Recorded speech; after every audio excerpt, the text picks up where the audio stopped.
នេះគឺជាតំបន់អភិរក្សសហគមន៍ចក្រានរយទីតាំងនេះមានចម្ងាយ70គីឡូម៉ែត្រនៅភាគឥសានទីក្រុងសៀមរាបហ៊ុមព័ទ្ធទៅដោយរុក្ខជាតិបៃតងនិងព្រៃឈើធម្មជាតិ 9,104 ហិកតាតំបន់នេះមិនត្រឹមតែជាគម្របព្រៃឈើតែម្យ៉ាងនោះទេវាក៏ជាទីជម្រកសត្វព្រៃរាប់រយប្រភេទក្នុងនោះក៏មានបក្សីកម្រនិងស្រស់ស្អាតជាច្រើនផងដែរសហគមន៍ចក្រានរយបានចាប់ផ្ដើមស្វាគមន៍ភ្ញៀវទេសចរមកទស្សនានិងផ្សារភ្ជាប់ជាមួយធម្មជាតិតាំងពីឆ្នាំ 2017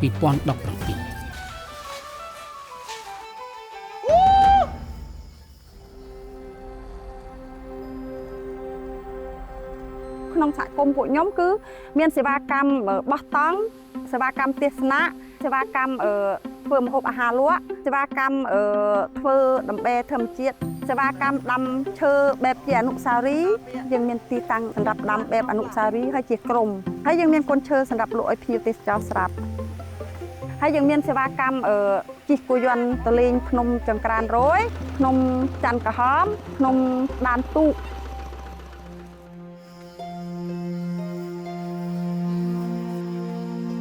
ឈ្មោះភ្នំចង្ក្រានរយនេះសំដៅដល់ថ្មរាប់រយផ្ទាំងដែលមានរាងដូចចង្ក្រាននៅលើភ្នំនេះ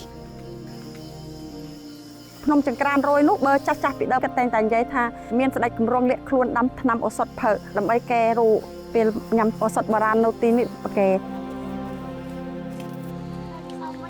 ទីតាំងនេះមិនត្រឹមតែជាតំបន់ព្រៃឈើតែម្យ៉ាងនោះទេ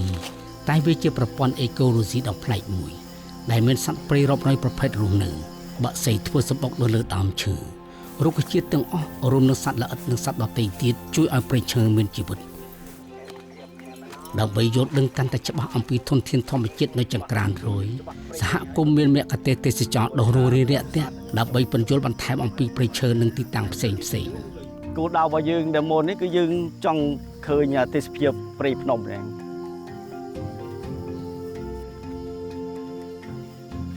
តែមកលើកទៀត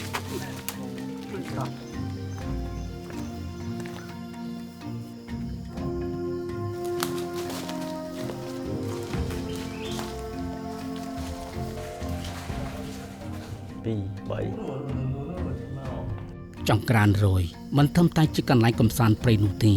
តែវាជាកន្លែងដែលមនុស្សនិងធម្មជាតិរស់នៅនិងលូតលាស់ជាមួយគ្នា